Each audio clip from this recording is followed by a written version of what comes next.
Hello everyone, मैं प्राध्यापक प्रवीण दे आप सभी का स्वागत करता हूँ। तो हमने सेट थ्योरी का जो लेक्चर है उसे स्टार्ट किया था, लेकिन आपको शीट और जो आपका होमवर्क है उसके रिलेटेड थोड़े कुछ डाउट्स थे, तो मैं उन्हें पहले क्लियर कर देता हूँ। तो सबसे पहले आपको क्या दिया जाता है? सबसे पहले आपको शीट दिया जाता है। अब ये जो शीट है, ये शीट कैसे होता है? इसमें थ्योरी प्लस MCQ इस तरह से होता है। ओके, तो आपको क्या करना है, जैसे जैसे लेक्चर कंटिन्यू होंगे वैसे वैसे आपको यहाँ से थ्योरी को रीड कर लेना है। जो हम यहाँ पे लेते हैं उसी टाइप में आपको थ्योरी दी जाती है, और उसके बाद आपको लास्ट में उसके MCQs भी होते हैं, जैसे एक्सरसाइज 1, एक्सरसाइज 2, एक्सरसाइज 3 या फिर DPP फॉर्म में। तो आपको क्या करना है, जैसे जैसे थ्योरी कंटिन्यू होगी वैसे वैसे ये जो MCQ आपको लास्ट में दिए जाते हैं उन्हें सॉल्व करते रहना है।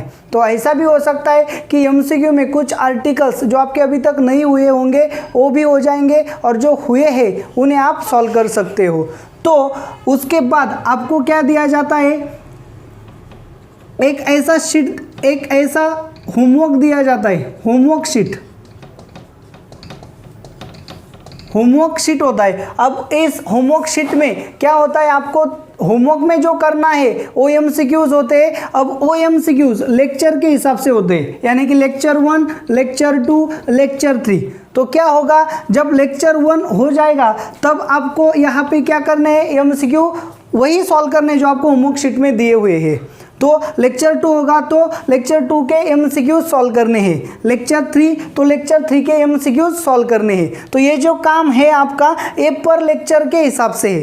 तो आपको क्या करना है, लेक्चर 1 हो गया तो उसके अंडर आपको जो MCQ दिए हैं होमवर्क शीट में तो उसे सॉल्व करना है, और जो MCQs के आंसर होते हैं वो आपको गूगल फॉर्म पे अपलोड करना है। कहाँ अपलोड करना है? गूगल फॉर्म पे अपलोड करना है। तो कौन से फॉर्म पे आपको अपलोड करना है ये लिंक आपको हमारी तरफ से भेजी जाएगी।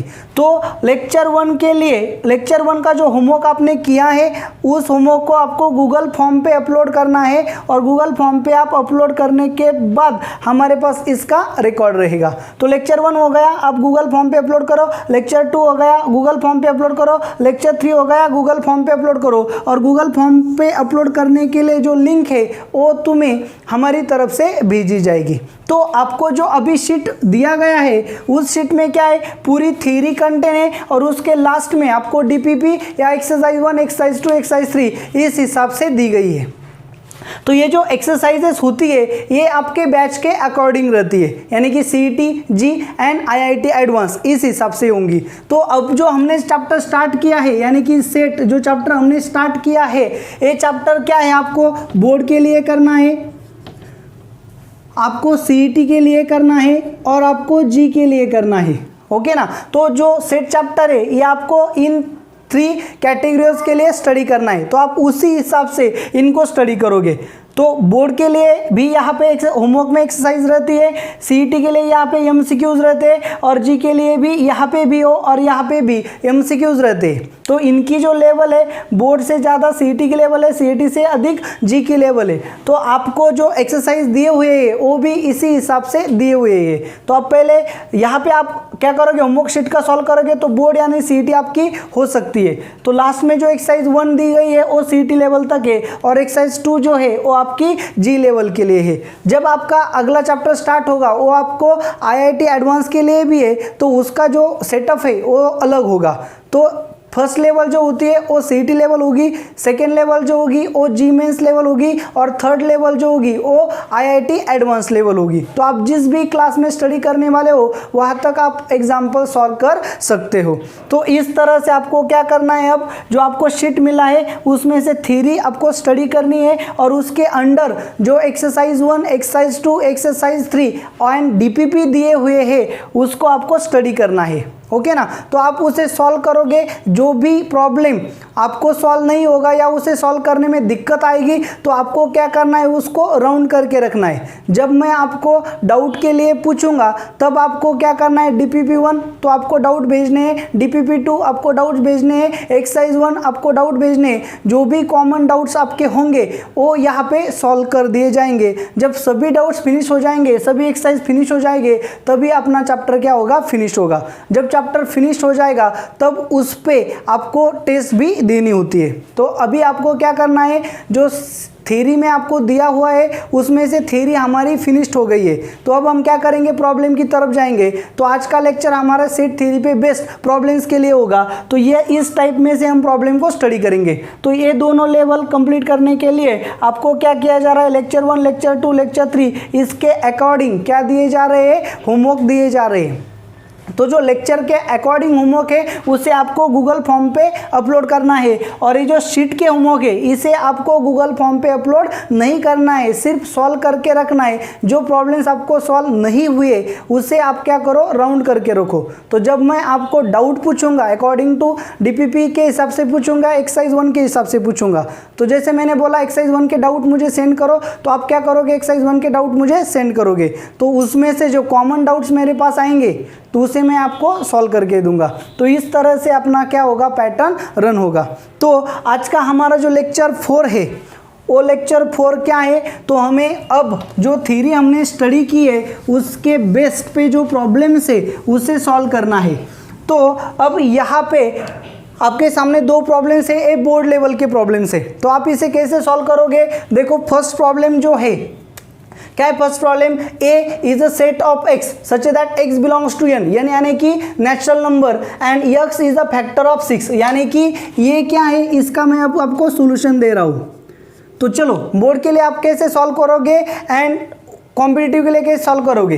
तो यहाँ पे आपको बोला गया है ए ऐसे एक्स का सेट है, तो एक्स क्या है, 6 का फैक्टर है, यानी कि A is a set of factor of 6, लेकिन एक्स क्या होने चाहिए, नेचुरल नंबर होने चाहिए। तो ये आपका क्या होगा, फिर 6 का फैक्टर कौन है, 1 है, 2 है, 3 है एंड 6 इटसेल्फ है।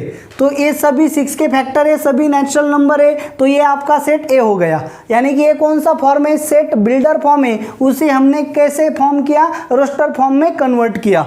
तो आपका बी सेट क्या है, तो आपको बी सेट क्या दिया है, X, B is a set of x such that X belongs to N, यानी कि एक्स नेचुरल नंबर है, एक्स इज फैक्टर ऑफ 8, लेकिन एक्स क्या है, 8 का फैक्टर है। तो बी क्या होगा, B is a set of factor of 8। तो फिर क्या होगा, 1 8 का फैक्टर है, 2 8 का फैक्टर है, 3 8 का फैक्टर नहीं है, 4 8 का फैक्टर है, 5 6 7 8 के फैक्टर्स नहीं है, एंड 8 क्या है, 8 का फैक्टर है। तो चलो आपके सामने ए सेट फॉर्म हो गया, बी सेट फॉर्म हो गया। अब आपको क्या फाइंड करना है, फाइंड ए माइनस बी, बी माइनस ए, ओके ना। तो सबसे पहले ए माइनस बी हमें फाइंड करना है।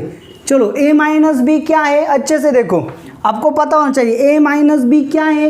ए माइनस बी यानी कि ऐसे एलिमेंट जो ए में है लेकिन बी में नहीं होने चाहिए। अच्छे से देखो, क्या लेना है आपको, ऐसे ए के एलिमेंट लेने हैं जो बी में नहीं है। तो चलो ए के एलिमेंट 1 है तो 1 ले सकते हैं क्या, नहीं ले सकते, क्योंकि 1 बी में प्रेजेंट है। यहाँ पे हमें क्या करना है, ऐसे ए के एलिमेंट लेने हैं जो बी में नहीं होने चाहिए। तो 1 हम ले नहीं सकते क्योंकि 1 बी में है, 2 हम ले नहीं सकते क्योंकि 2 भी बी में है, 3 हम ले सकते हैं क्योंकि 3 बी में नहीं है, 6 हम ले सकते हैं क्योंकि 6 भी बी में नहीं है। तो a माइनस बी आपका क्या आ गया, 3 6। तो सेम टॉपिक पे आपको क्या फाइंड करना है, b माइनस ए भी फाइंड करना है। तो b माइनस ए क्या है, ये आपको समझना होगा। b माइनस ए यानी कि क्या, ऐसे एलिमेंट जो b में तो है लेकिन a में नहीं है, तो b में होने चाहिए, तो हम b की तरफ जाएंगे।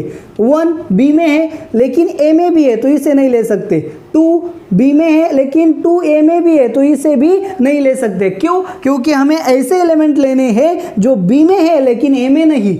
तो फिर 4 बी में है, ए में नहीं है, तो हम 4 को ले सकते हैं। 8 आपका बी में है लेकिन ए में नहीं है, आपको वही एलिमेंट लेने हैं जो बी में है लेकिन ए में नहीं, तो 8 यहाँ पे ले सकते हैं। तो बी माइनस ए आपका क्या आ गया 4 8। प्रॉब्लम बहुत ही आसान है, आपको अच्छे से समझोगे तो आप इसे इतना टाइम नहीं लगेगा सॉल्व करने के लिए, लेकिन मैंने आपको एक्सप्लेन किया इसलिए यहाँ पे ये फॉर्म हो गए। तो क्या करना है, ए माइनस बी, यानी कि ए में चाहिए बी में नहीं, बी में चाहिए ए में नहीं, तो आपको ऐसे एलिमेंट लेने हैं जो ए में नहीं होंगे लेकिन बी में होने चाहिए, मतलब बी माइनस ए। तो ये हो गया आपके फर्स्ट क्वेश्चन का आंसर। बोर्ड में ये 2 मार्क्स के लिए पूछा जाएगा। तो फिर आपका जो सेकेंड नंबर का जो प्रॉब्लम है वो भी बहुत आसान है। आपको क्या करना है, देखो अच्छे से, आपको दिया गया है let u is equal to 1 2 3 4 5 6 7 8 9 10 B universal set. तो आपका u क्या है, यूनिवर्सल सेट है। आपको ये दिया है 1 3 5 7 9, बी दिया है 2 3 4 6 8 10, सी दिया है 6 7 8 9। तो आपको क्या फाइंड करने को बोला है, ए कॉम्प्लीमेंट। चलो सेकेंड एग्जाम्पल की तरफ चलेंगे। तो आपको क्या फॉर्म करना है, ए कॉम्प्लीमेंट। ए कॉम्प्लीमेंट का मतलब क्या है, ऐसे एलिमेंट जो ए में नहीं है लेकिन यूनिवर्सल सेट में है। तो यूनिवर्सल सेट में कौन है, 1 2 10 है। हमें ऐसे एलिमेंट चाहिए जो यहाँ होंगे लेकिन यहाँ पे नहीं। यहाँ पे क्या है, 1 है 3 है, 1 है 3 है 5 है 7 है 9 है। तो इनको छोड़ के यू के सभी एलिमेंट कहाँ जाएंगे, कॉम्प्लीमेंट में। तो फिर ए कॉम्प्लीमेंट क्या होगा, 2 4 6 8 10, ये आपका क्या होगा, ए कॉम्प्लीमेंट। क्योंकि कॉम्प्लीमेंट में ऐसे एलिमेंट नहीं आते जो ए में है, ए में क्या है, ऑड नंबर है, तो कॉम्प्लीमेंट में सब इवन नंबर आएंगे, लेकिन कहाँ प्रेजेंट होने चाहिए, यू में। आप 11 नहीं ले सकते क्योंकि 11 क्या नहीं है, यू में प्रेजेंट नहीं है। यूनिवर्सल सेट में होने चाहिए लेकिन ए में नहीं। ऐसे सभी एलिमेंट कहाँ जाएंगे, ए कॉम्प्लीमेंट में। तो उसके बाद आपको क्या फाइंड करना है, second, A intersection C complement. तो सबसे पहले आप क्या फाइंड करोगे, ए इंटरसेक्शन सी। क्या ए इंटरसेक्शन सी, इसका मतलब आपको पता है, इंटरसेक्शन मतलब क्या, दोनों में होने चाहिए। तो ए में क्या है, 1 3 5 7 9, सी में क्या है 7 and 9। सो दोनों में कॉमन क्या आते हैं, सिर्फ 7 and 9 कॉमन आते हैं। तो इंटरसेक्शन सी मतलब क्या, ए में भी चाहिए सी में भी चाहिए, दोनों में है। ऐसे सिर्फ 2 एलिमेंट है 7 and 9, तो आपको क्या मिल गया, इंटरसेक्शन। तो आपको क्या करना है, ए इंटरसेक्शन सी का कॉम्प्लीमेंट फाइंड करना है, ए इंटरसेक्शन सी का कॉम्प्लीमेंट। तो फिर क्या होगा, ए इंटरसेक्शन सी का कॉम्प्लीमेंट, इसका मतलब क्या, ए इंटरसेक्शन सी में जो एलिमेंट है उनको छोड़ के सभी एलिमेंट कहाँ के, यूनिवर्सल सेट में, ये कहाँ जाएंगे, इसके कॉम्प्लीमेंट में। अच्छे से सुनो, यूनिवर्सल सेट में होने चाहिए लेकिन यहाँ नहीं, ये सभी कहाँ जाएंगे, इसके कॉम्प्लीमेंट में। तो फिर यहाँ पे क्या है, 7 9 है, यानी कि 7 and 9, तो इन दोनों को छोड़ के सभी कहाँ जाएंगे, ए इंटरसेक्शन सी के कॉम्प्लीमेंट में। तो इंटरसेक्शन सी कॉम्प्लीमेंट क्या होगा, 1 2 3 4 5 6 8 and 10। ओके, तो आपके सेकेंड का भी आंसर आ गया। तो अब आपको क्या फाइंड करना है, थर्ड में क्या फाइंड करना है, बी माइनस सी कॉम्प्लीमेंट। तो सबसे पहले हमें क्या फाइंड करना होगा, बी माइनस सी। क्या फाइंड करना होगा, बी माइनस सी। तो फिर क्या होगा, बी माइनस सी। तो बी माइनस सी का मतलब क्या है, बी में चाहिए, बी में एलिमेंट जो है लेकिन सी में नहीं, ऐसे बी के एलिमेंट चाहिए जो सी में नहीं है। तो चलो बी में क्या है, 2 3 4 6 8 10, और सी में क्या है 6 8। तो ये 2 एलिमेंट सी में है और बी में भी है। तो बी माइनस सी में जो सी में है वो नहीं आएंगे, तो क्या आएगा, 2 आएगा, 3 आएगा, 4 आएगा, 6 नहीं आएगा, 8 नहीं आएगा, 10 आएगा। क्यों, ये सभी एलिमेंट बी में तो है लेकिन सी में नहीं है। तो इसका कॉम्प्लीमेंट हमें लेना है, बी माइनस सी का कॉम्प्लीमेंट। तो आपको पता है यू आपके पास है, बी माइनस सी आपके पास है, तो ऐसे एलिमेंट लेंगे जो यू में है लेकिन बी माइनस सी में नहीं। तो क्या होगा, 1 2 3 4 5 6 7 8 9 10 नहीं आएंगे। तो ये सभी एलिमेंट यू में तो है लेकिन बी माइनस सी में नहीं, तो ये आपका क्या हो गया, कॉम्प्लीमेंट। ओके, तो लास्ट क्वेश्चन आपका क्या है, 4th नंबर, आपको फाइंड करना है ए कॉम्प्लीमेंट का कॉम्प्लीमेंट। तो कॉम्प्लीमेंट की प्रॉपर्टी है, किसी भी सेट का अगर दोबारा कॉम्प्लीमेंट लिया तो हमें क्या मिलता है, वही सेट मिलता है। सो ए कॉम्प्लीमेंट का कॉम्प्लीमेंट क्या होगा, ए इटसेल्फ होगा। सो ए क्या होगा, ए जो आपका दिया हुआ है 1 3 5 7 9, यही आपका क्या होगा, सेट आएगा। तो कुछ प्रॉपर्टीज़ आपको स्टडी करनी होगी, कुछ प्रॉपर्टीज़ को अच्छे से समझना होगा। तो इस तरह से आप एक आसानी से बेसिकल हिंट जो डेफिनेशन मैंने आपको बताए है उनका यूज़ करके कोई भी प्रॉब्लम सॉल्व कर सकते हो। ओके, तो यहाँ पे आपके पास एक और प्रॉब्लम है। क्या है प्रॉब्लम, अच्छे से देखो। If p is set of x such that x square plus 14x plus 40 is equal to 0। इसका मीनिंग क्या है, हमें p में ऐसे x लेने हैं जो इस इक्वेशन को सेटिस्फाई करते हो। तो x जो इस इक्वेशन को सेटिस्फाई करेगा यानी कि क्या है, रूट्स ऑफ क्वाड्रेटिक इक्वेशन। इस इक्वेशन को सेटिस्फाई करने वाले x के वैल्यूज का सेट क्या है, p है। इसका मतलब इस क्वाड्रेटिक इक्वेशन के रूट जो है उसका सेट क्या है, p है। तो q भी देखो क्या दिया गया है, q is equal to set of x such that X square minus 5x plus 6 is equal to 0। इसका मतलब q क्या है, q ऐसे x का सेट है कि ओ x इसका क्या होगा, रूट होगा। यानी कि x square minus 5x plus 6 के जो रूट है उसका सेट q है। Similarly x square plus 17x minus 60 के रूट्स कौन है, रूट्स का सेट कौन है, r है। तो सबसे पहले मुझे क्या करना होगा, p q r फाइंड करने होंगे। सो मैं क्या करता हूँ यहाँ पे, p is equal to set of x such that X square plus 14x plus 40 is equal to 0। तो फिर क्या होगा, मुझे इसके रूट्स फाइंड करने होंगे। तो x square plus 14x plus 40 के रूट क्या होंगे, 10 इंटू 4, 10 इंटू 4 40, दोनों की एडिशन कितनी आ गई, 40। तो फिर क्या होगा, p की values p is equal to X such that X plus 10 into X plus 4 is equal to 0। तो इसे अगर हम रिप्रेजेंट करेंगे तो p क्या मिलेगा, x is equal to minus 10 and x is equal to minus 4। x क्या क्या आ गए, वैल्यूज। ओके, पुट आगे।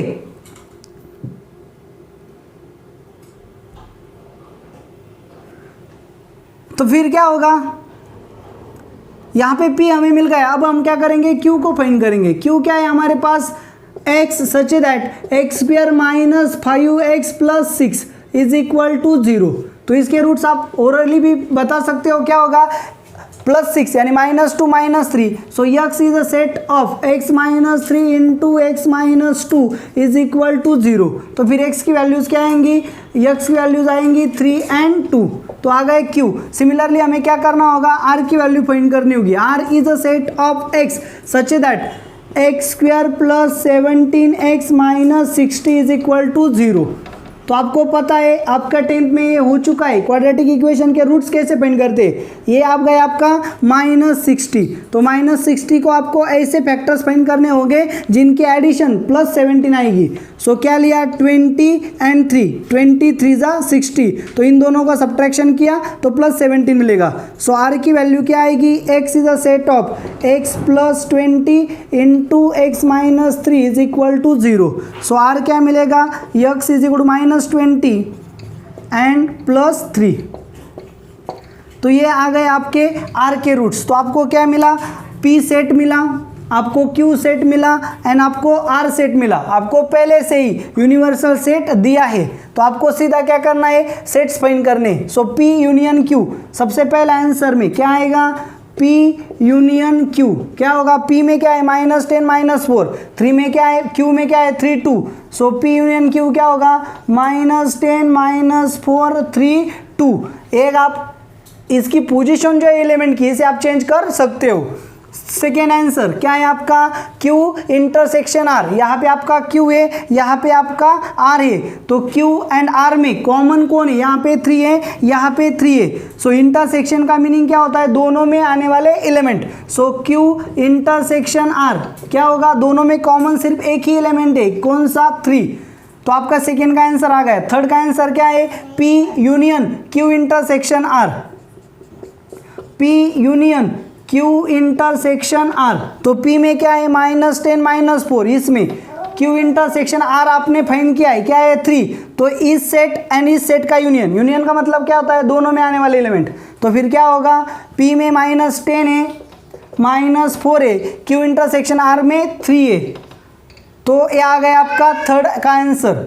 फोर्थ नंबर क्या है, fourth number P intersection Q union R, तो सबसे पहले मुझे क्या करना होगा, Q यूनियन R फाइंड करना होगा। सो क्या है Q यूनियन R, Q में क्या है 3 2, R में क्या है -23, तो रिपीट एलिमेंट आते हैं तो हम लिखते हैं नहीं है यूनियन में, तो चलो यूनियन में यूनियन Q यूनियन R आपको मिल गया। सो आपको क्या फाइंड करना है, P intersection Q union R, P में क्या है -10 -4, Q यूनियन R में क्या है 3 2 -20, सो P and Q union R इन दोनों में कोई भी कॉमन नहीं है, सो आपका आंसर क्या है, P intersection Q union R। Intersection का मीनिंग क्या है, इस सेट में एंड इस सेट में जो कॉमन एलिमेंट है उन्हें लिखना है। सो Q यूनियन R आपके पास है, P आपके पास है, इन दोनों में कोई भी कॉमन एलिमेंट नहीं है, तो ये क्या आएगा एम्प्टी सेट, इसे ऐसे भी लिखते हैं या फिर फी ऐसे भी लिखते हैं। तो चलो आपका इसका आंसर भी आ गया। तो आपको क्या करना है, फिफ्थ नंबर का आंसर लिखना है। क्या है फिफ्थ नंबर का, P यूनियन Q। पहले हमें क्या करना होगा, P यूनियन Q का कॉम्प्लीमेंट। तो सबसे पहले हमने P यूनियन Q फाइंड किया, क्या है -10 -4 3 2। अब इसका कॉम्प्लीमेंट लेना है। कॉम्प्लीमेंट कैसे लेते हैं, तो इसमें नहीं आने वाले एलिमेंट, देखो P यूनियन Q में नहीं है लेकिन यूनिवर्सल सेट में, यूनिवर्सल सेट क्या है -20 -10 -4 2 3 4, ओके ना, ये x है। हमें क्या करना है, इस सेट का कॉम्प्लीमेंट फाइंड करना है, किसका, P यूनियन Q का। सो P यूनियन Q में नहीं है लेकिन x में है, तो -10 यहाँ पे इसे नहीं ले सकते, -4 भी है नहीं ले सकते, 3 भी है इसे नहीं ले सकते, 2 भी है इसे भी नहीं ले सकते, तो इनको छोड़ के जो x में बचे वो उसके कॉम्प्लीमेंट में जाएंगे। कौन से बचे, -20 एंड 4, ये आपका आ गया P यूनियन Q कॉम्प्लीमेंट। उसके बाद आपको क्या पढ़ना है, Q complement intersection R complement. Okay अच्छे से देखो, अब क्या है ये 6 नंबर क्या है आपका, Q complement intersection R complement. तो अगर हमने डी मॉर्गन्स लॉ यूज किया तो इसे कैसे लिखेंगे, Q यूनियन R का कॉम्प्लीमेंट। आप कैसे भी सॉल्व कर सकते हो, Q यूनियन R का कॉम्प्लीमेंट अगर लेंगे, डी मॉर्गन्स लॉ हमने स्टडी किया है, क्या आएगा, Q complement intersection R complement. So Q union R हमारे पास पहले से ही है, तो Q यूनियन R का कॉम्प्लीमेंट क्या है, Q complement intersection R complement. तो इसे हम ऐसे लिख सकते हैं यूजिंग डी मॉर्गन्स लॉ। किसका यूज किया हमने यहाँ पे, डी मॉर्गन्स लॉ का। तो Q यूनियन R हमने फाइंड किया है, तो Q यूनियन R क्या है 3 2 -20। तो आपको क्या करना है, Q यूनियन R का कॉम्प्लीमेंट लेना है, यानी कि यूनिवर्सल सेट में इनको छोड़ के जो भी है उन्हें लेना है। तो 3 2 -20, तो इसे छोड़ना है, इसे छोड़ना है, इसे छोड़ना है, इन तीनों को छोड़ के जो आएंगे यहाँ पे आएंगे, तो फिर क्या बनेगा सेट, इसे नहीं लेना, -10 -4 4। तो ये आपका आ गया Q यूनियन R कॉम्प्लीमेंट, यानी कि Q complement intersection R complement. तो आपके सभी 6 सवालों का जवाब यहाँ पे आपको मिल गया बहुत ही आसानी से। आप अच्छे से देखो, आपको सिर्फ करना क्या है, यूनियन मतलब क्या, दोनों में आने वाले, इंटरसेक्शन मतलब क्या, दोनों में कॉमन आने वाले, ओके ना, कॉम्प्लीमेंट मतलब क्या, उस सेट को छोड़ के यूनिवर्सल सेट के सभी, ओके। और डिफरेंस मतलब क्या, A माइनस बी का मतलब क्या, A में तो चाहिए लेकिन B में नहीं, तो हमें ऐसे एलिमेंट लेने होंगे जो A में होंगे लेकिन B में नहीं, यानी कि A एंड B के कॉमन एलिमेंट को छोड़ के जो A में रहेंगे उसको ही लेंगे। तो इस हिसाब से अगर आप बेसिक को क्लियर करोगे तो कोई भी प्रॉब्लम आप सॉल्व कर सकते हो।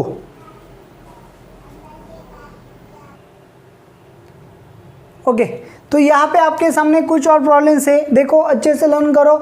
ये जो प्रॉब्लम है, ऐसे प्रॉब्लम्स आपको कॉम्पिटिटिव में बहुत से दिखाई देंगे, तो यहाँ पे आप अच्छे से ध्यान दो। क्या है problem, if A B C are the sets for the letters in the word. A B C क्या है, सेट है, कहाँ के, लेटर्स इन द वर्ड के। कौन से लेटर वर्ड्स है, college, marriage and luggage respectively. इसका मतलब ए क्या है, A is a set of letters in the word college, B is a set of letters in the word marriage and C is a set of letters in the word luggage. तो इसका मतलब क्या होगा, therefore set ए क्या बनेगा आपका, आपको letters लेने कौन से वर्ड के, कॉलेज वर्ड के। ए के लिए कॉलेज वर्ड यानी कि क्या आएगा, सी आएगा, ओ आएगा, एल आएगा, ई आएगा, जी आएगा। सेट में हम रिपीट आने वाले लिखते नहीं है। सो बी क्या आएगा, B is a set of letters in the word marriage respectively बोला है यहाँ पे, यानी कि फर्स्ट ए के लिए होगा, सेकंड बी के लिए होगा एंड थर्ड सी के लिए होगा। तो बी के लिए कौन सा वर्ड है, मैरिज, इसमें आने वाले लेटर्स का सेट है। सो क्या आएगा, एम आएगा, ए आएगा, आर आएगा, आई आएगा, जी आएगा, ई आएगा। देखो एम ए आर आई ए जी ई, तो हमें क्या करना है, जो रिपीट आएंगे उसे हम नहीं लेने वाले। तो सी क्या आएगा, लगेज वर्ड में आने वाले लेटर्स का सेट। ये लगेज यानी कि क्या, एल यू जी ए ई, ये आपके आ गए सी के वर्ड्स। तो आपको क्या करना है, देखो तो आपके सेट, पहले आपको सेट को फॉर्म कर लेना होगा। तो आपने सेट्स को फॉर्म कर लिया, फिर आपका काम क्या हो जाएगा, आसान। तो क्या करोगे आप, आपको क्या करना है, verify that A minus B union C. So सबसे पहले आप क्या करोगे, बी यूनियन सी फाइंड करोगे। सो क्या है, बी यूनियन सी आपका, एम आएगा, ए आएगा, आर आएगा, आई आएगा, जी आएगा, ई आएगा, एल आएगा, यू आएगा, जी लिया है, ए लिया है, ई लिया है। तो इसका मतलब ए आपका क्या हुआ, बी यूनियन सी। तब आपको क्या करना है, A minus B union C, A minus B union C find करना है। कैसे फाइंड करोगे आप, इसका मतलब ए में चाहिए लेकिन बी यूनियन सी में नहीं। तो ए में क्या आया, देखो ए में आया सी, यहाँ है क्या, नहीं ले सकते। हमें ए में चाहिए लेकिन बी यूनियन सी में नहीं, तो हम चेक सिर्फ ए के एलिमेंट करेंगे। ओ आएगा, यहाँ पे ओ नहीं है इसलिए ओ भी यहाँ आएगा। यल आएगा क्या, नहीं आएगा क्योंकि यल यहाँ पे प्रेजेंट है। ई आएगा क्या, नहीं आएगा क्योंकि ई भी यहाँ पे प्रेजेंट है। जी आएगा क्या, नहीं आएगा क्योंकि जी भी यहाँ पे प्रेजेंट है। तो ए माइनस बी यूनियन सी में सिर्फ क्या आएगा, सी एंड ओ। क्यों, क्योंकि सी एंड ओ ये दो लेटर्स ऐसे है जो ए में तो है लेकिन बी यूनियन सी में नहीं।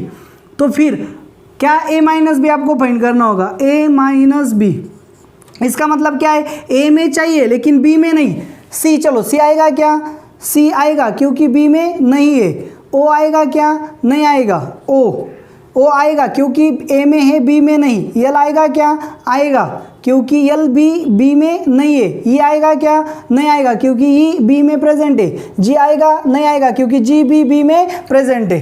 तो ए माइनस बी में क्या आ गया, सी ओ यल, क्योंकि सी ओ यल ए में तो है लेकिन बी में नहीं है। उसके बाद क्या फाइंड करेंगे, ए माइनस सी। ए माइनस सी क्या करना है हमें, ए में चाहिए सी में नहीं। तो चलो ए में क्या आया, सी में है क्या, नहीं है। ओ सी में है क्या, नहीं है। यल ए में है लेकिन सी में भी है, नहीं ले सकते। ई ए में है सी में भी है, इसे भी नहीं ले सकते। जी ए में भी है और सी में भी है। तो इसका मतलब ए माइनस सी में सिर्फ क्या आएगा, सी ओ। क्यों, क्योंकि सी ओ ऐसे लेटर्स है जो ए में है लेकिन सी में नहीं है। तो आपको क्या करना है अब, A minus B intersection A minus C, यानी कि इसका एंड इसका इंटरसेक्शन लेना है। A minus B intersection A minus C, ये सेट है, ए सेट है, इन दो सेट में इंटरसेक्शन मतलब क्या, दोनों में आने वाले एलिमेंट सी ओ। तो इसके इंटरसेक्शन में क्या आया, सिर्फ सी ओ। तो इसे हम इक्वेशन 1 बोलेंगे, इसे हम इक्वेशन 2 बोलेंगे। देयरफॉर बाय 1 एंड 2 दोनों क्या है, सेम है। इसका मतलब A minus B union C is equal to A minus B intersection A minus C. ये आपका क्या हो गया, प्रूव हो गया। तो इस हिसाब से आपको क्या करना है, पहले सेट को फॉर्म कर लेना है, फिर जो हमें शो करना है उसके स्टेप्स करके सभी पॉइंट कवर कर लिए, फिर LHS लिया, फिर RHS लिया। LHS is equal to RHS by 1 and 2 prove हो गया। तो इस हिसाब से आपको क्या करना है, क्वेश्चंस को प्रूव करना है। ओके तो आपको अगर कोई भी दिक्कत या परेशानी आती है तो आप कमेंट कर सकते हो या फिर मुझे व्हाट्सएप पे टेक्स्ट कर सकते हो। अगर आपको ये वीडियो पसंद आया तो आप वीडियो को लाइक करना ना भूलें। एंड अगर आपने अभी तक सब्सक्राइब नहीं किया है तो सबसे पहले चैनल को सब्सक्राइब करें और उसके पास जो बेल आइकन है उसे भी प्रेस करें ताकि जो लेटेस्ट नोटिफिकेशन है वो आपके पास जल्दी से पहुंच सके। तो जो हमारा फर्स्ट लेक्चर था, तो फर्स्ट लेक्चर में आपको मैंने होमवर्क में एग्जाम्पल दिया था, तो बहुत से बच्चों को ये एग्जाम्पल सॉल्व नहीं करने आए, उन्होंने मुझे क्या भेजे, डाउट्स भेजे। तो फिर इस एग्जाम्पल को कैसे सॉल्व करना है ये मैं आपको बताता हूँ। ये आपका डाउट का क्वेश्चन है।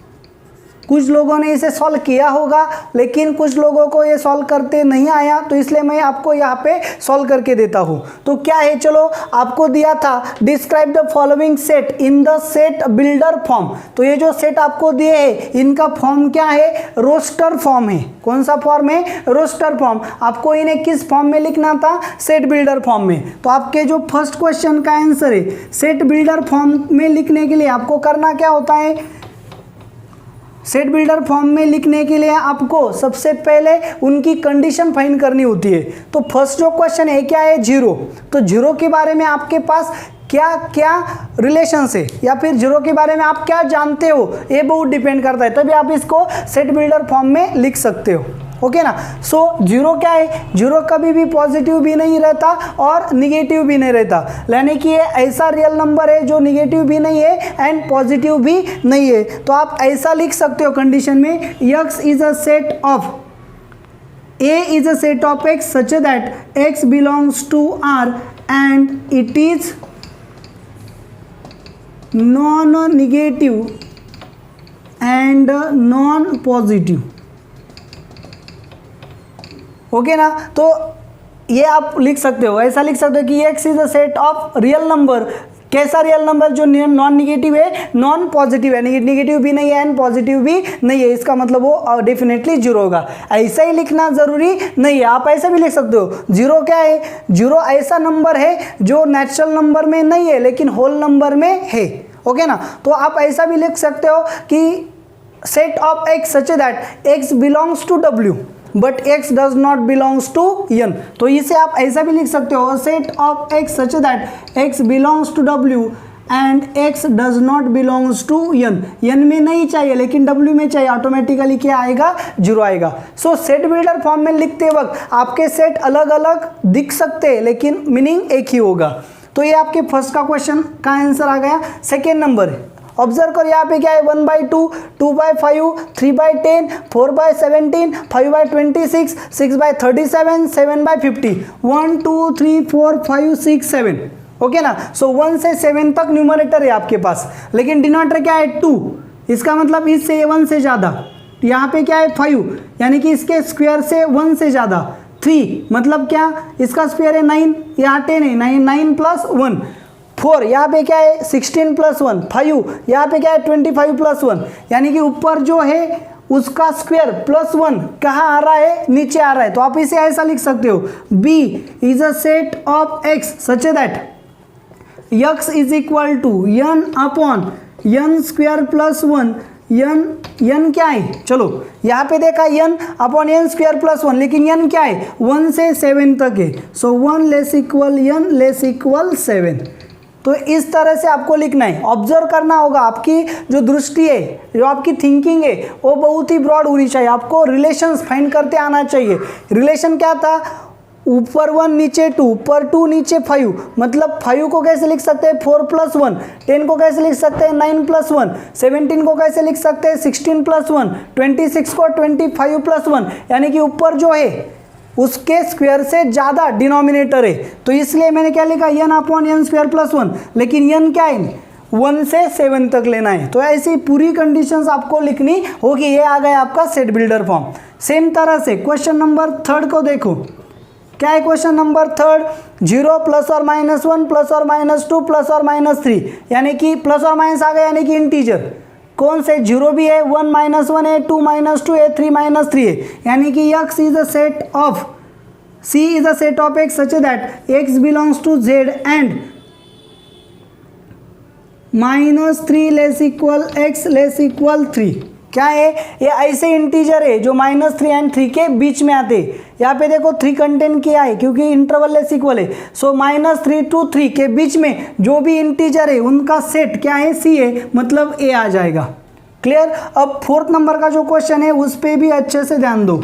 क्या है फोर्थ नंबर का, 0 लिया, यहाँ पे -1 लिया, यहाँ +2 -3 +4 -5 6, यानी कि ऑड नंबर निगेटिव है एंड इवन नंबर सभी पॉजिटिव है। तो ऑड नंबर निगेटिव कब आते हैं, x सच दैट, अच्छे से देखो, a set of x such that x is equal to -1 raise to n into n। क्या हुआ, अच्छे से देखो, x इज अ सेट, देखो d is a set of x such that x is equal to -1 raise to n into n। n क्या है, n belongs to whole number. अच्छे से देखो, यहाँ पे होल नंबर क्यों लिया, क्योंकि यहाँ पे 0 है, अगर यहाँ पे 0 नहीं होता तो मैं n बिलोंग्स टू क्या लेता, नेचुरल नंबर। तो चेक करो, n की वैल्यू, होल नंबर है, होल नंबर कहाँ स्टार्ट होते हैं, 0 से। सो मैंने n की वैल्यू 0 पुट की, -1 raise to 0 something raise to 0 यानी कि 1 इंटू 0, 0 इंटू समथिंग 0 यानी कि ये आ गया। चलो ओके, तो मैंने n की वैल्यू 1 ली, तो -1 रेज टू 1 यानी -1 इंटू 1, -1 इंटू 1 यानी कि -1 आ गया। n की वैल्यू मैंने 2 ली, तो क्या होगा, -1 raise to 2, -1 raise to 2 into n यानी कि 2, -1 का स्क्वायर क्या आएगा, 1 इंटू 2 इज इक्वल टू 2 यानी कि ये आ गया। एक और बार चेक करता हूँ, n की वैल्यू मैंने कितनी ली, 3, सो -1 रेज टू 3 इंटू 3, -1 की ऑड पावर क्या आती है, -1 इंटू 3 यानी कि क्या आ गई, -3, ये आ गया। तो इस हिसाब से आप चलोगे तो आपका आंसर आ जाएगा। तो आपको ऑब्जर्व क्या करना था, 0 2 4 6 जो इवन नंबर है वो पॉजिटिव है, ऑड नंबर है वो निगेटिव है। तो even positive and odd negative तभी मिलते हैं जब हम -1 रेज टू n लेते हैं। और फिर मैंने यहाँ इसे n से मल्टीप्लाई किया क्योंकि n क्या रहा था, बढ़ रहा था। तो इस हिसाब से आपका ये जो सेट है वो सेट बिल्डर फॉर्म में क्या हो गया, रिप्रेजेंट हो गया। तो आपको ये अच्छे से समझना होगा कि जब भी आपको सेट बिल्डर फॉर्म में किसी सेट को लिखना है तो आपको सबसे पहले क्या करना होगा, उसको ऑब्जर्व करना होगा, उसकी जो थीम है या फिर जैसे उसे फॉर्म किया गया है उस थीम को आइडेंटिफाई करना होगा। जब तक आप थीम को आइडेंटिफाई नहीं कर लेते आप सेट बिल्डर फॉर्म में उसे लिख नहीं सकते। और एक बात, जो आपने रिप्रेजेंट किया है वो सेट, या फिर जैसे कि यहाँ पे मैंने 0 को लिखा या फिर आप 0 को ऐसे भी लिख सकते हो, तो रिप्रेजेंटेशन में आपका रिप्रेजेंटेशन अलग आ सकता है लेकिन सेट क्या होगा, एक ही होगा।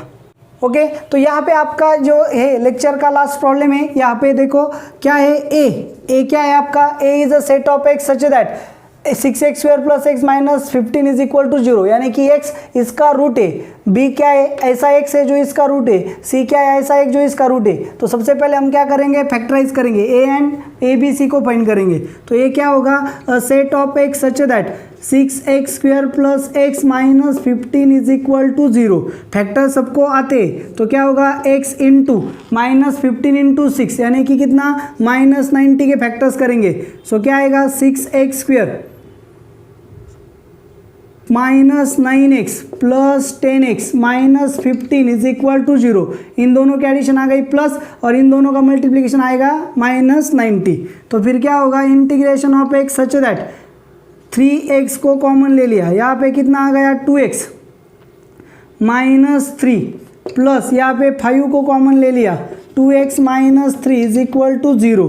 सो फैक्टर क्या आएंगे, यहाँ पे 2x -3 यानी कि क्या आएगा, 3/2, 3x प्लस 5 यानी कितना आएगा, -5/3। ये आपका क्या हो गया, सेट ए। सेम हिसाब से आप क्या करोगे, सेट बी को फाइंड करोगे।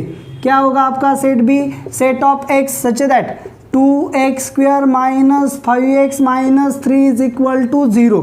तो आपको करना क्या है, इन दोनों का मल्टीप्लिकेशन आता है -6, तो आपको ऐसे फैक्टर फाइंड करने, एडिशन कितनी आनी चाहिए, -5। तो फिर क्या होगा, 6 इंटू 1 तो -6 प्लस 1। तो इसे कैसे लिखेंगे, अ set of x such that 2x square minus 6x plus x minus 3, इन दोनों का प्रोडक्ट आएगा -6, दोनों की एडिशन आएगी -5 इज इक्वल टू 0। सो फिर क्या होगा, x is the set of 2x common ले लिया, यहाँ पे बचा x माइनस 3 प्लस 1 कॉमन ले लिया, x माइनस 3। तो फिर क्या होगा, यहाँ पे आएगी वैल्यू 3 और यहाँ पे वैल्यू आएगी -1/2। तो c फाइंड करेंगे, c क्या है आपका, set of x such that 2x square minus x minus 3 is equal to 0।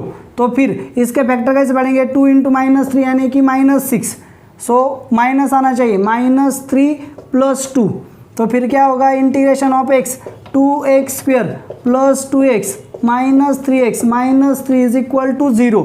सो फिर क्या होगा, x सच दैट यहाँ पे 2x कॉमन ले लिया, यहाँ बचेगा x + 1 -3 कॉमन ले लिया, x + 1 = 0। तो फिर वैल्यू क्या आएगी, -1 2x - 3 यानी कि 3/2। ओके, तो आपके पास A फॉर्म हो गया, B फॉर्म हो गया और C भी फॉर्म हो गया। तो आपको क्या करना है, A union B union C लिखना है, यानी कि A भी आएगा, A भी आएगा, A भी आएगा, जो रिपीट होगा वो एक ही बार आएगा। A intersection B intersection C, इसका मतलब क्या है, A B C तीनों में कॉमन जो होगा वही आएगा। लेकिन यहाँ पे देखो A B C तीनों में भी कॉमन ऐसा कोई भी एलिमेंट आपके पास नहीं है, तो ये इंटरसेक्शन क्या आएगा, एम्प्टी आएगा। तो आपको सिर्फ ए एंड ए लास्ट में लिखना है। ओके, तो आपको ये लेक्चर कैसा लगा आप मुझे कमेंट करके ज़रूर बताएं। इस वीडियो को ज़्यादा से ज़्यादा लाइक करें, शेयर करें, और अगर आपने अभी तक चैनल को सब्सक्राइब नहीं किया है तो सबसे पहले चैनल को सब्सक्राइब करें। Thank you very much.